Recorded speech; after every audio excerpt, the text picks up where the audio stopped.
it's amazing to receive an award for work that is actually being used by people.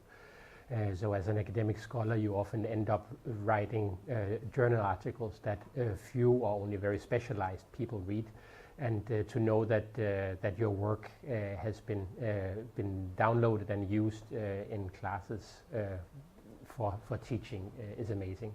So for that reason in itself, this award means a lot to me.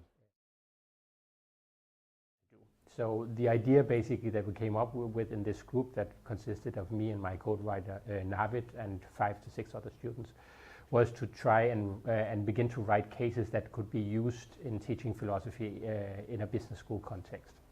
So one of our agendas, if you will, is that humanities and liberal arts or humanities and liberal arts themes should be taught in context. And the business school is an ideal place for that because it is sort of the nexus, or is kind of the nexus for many of the themes that are important in contemporary society as such. So we pitched the idea and we got the funding for it. The funding was then given to the student. The case is based on a documentary on the company. So we didn't do any actual research ourselves in terms of interviews or data gathering or such. We basically took the story that was already there, looked at the different characters and the different positions in it, and worked to reduce them or distill them, if you will, into different ethical standpoints, so to say.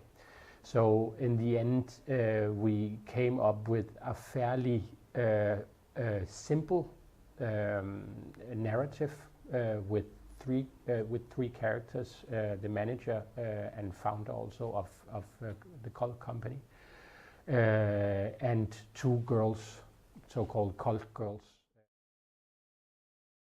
The case was an attempt to try and begin making teaching material for teaching philosophical themes in a business school context. That said, the most important thing to us, I think, is that the case is open-ended.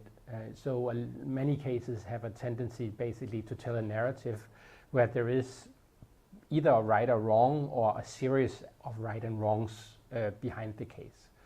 And we consciously worked against that constraint to try and think the case rather as an elaborate question. And in mainstream business cases, you will often work towards a solution.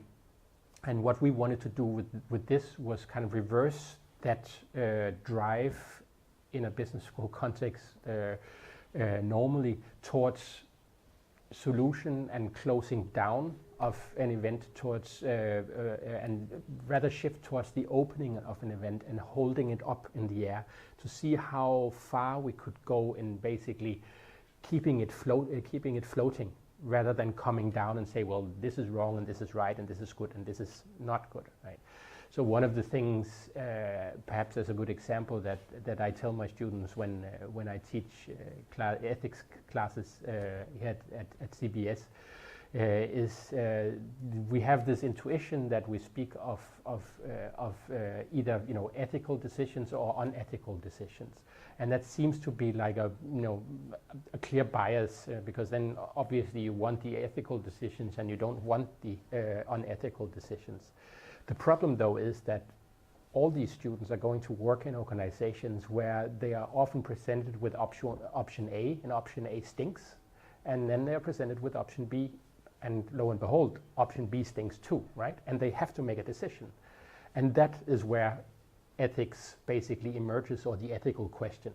And we wanted to recreate that sort of lived experience of being in a position where there is no right or wrong, but a decision has to be made.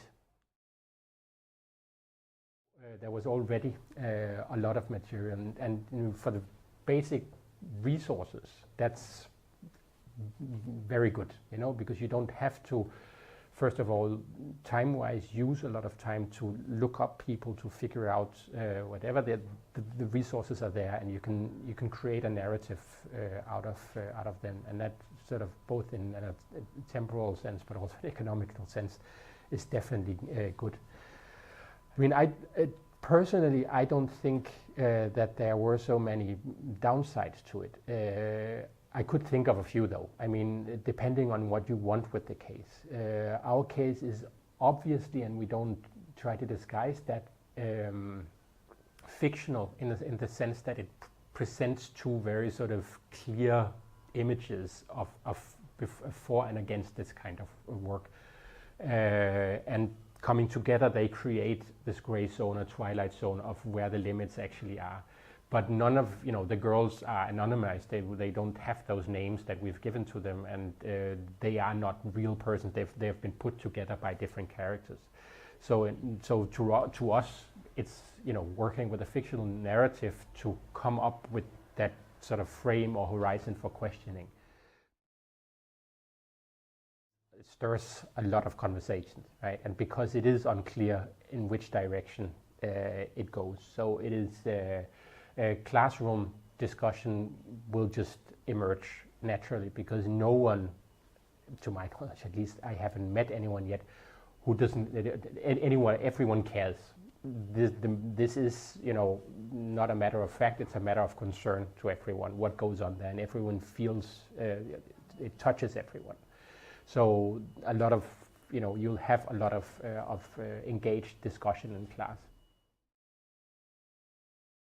What I found really interesting was teaching the class in different cultural contexts, because in some contexts, like the Scandinavian, there's a fairly open, Scandinavians tend to be fairly open-minded towards sexuality, which also means using sexuality in a context like this, although it might be controversial, is not a moral problem. It's a question of how you do it and to which extent you do it, but you can represent both of the standpoint of both of the girls without having a problem with it. Whereas teaching it in other contexts that perhaps more Puritan or have more religious context or something like that, there will be clear constraints to what you can do, and also some degree of outrage towards the idea that you could represent someone saying, well, I think it's all right to sell a product using sexuality, using flirtatious behavior, even going beyond that, using a little bit of touching and so on and so forth. So, to me, one of the great things about the case and teaching it, in a sense, is that it deals with an area that in a way is even more precarious than some of the areas that it looks like.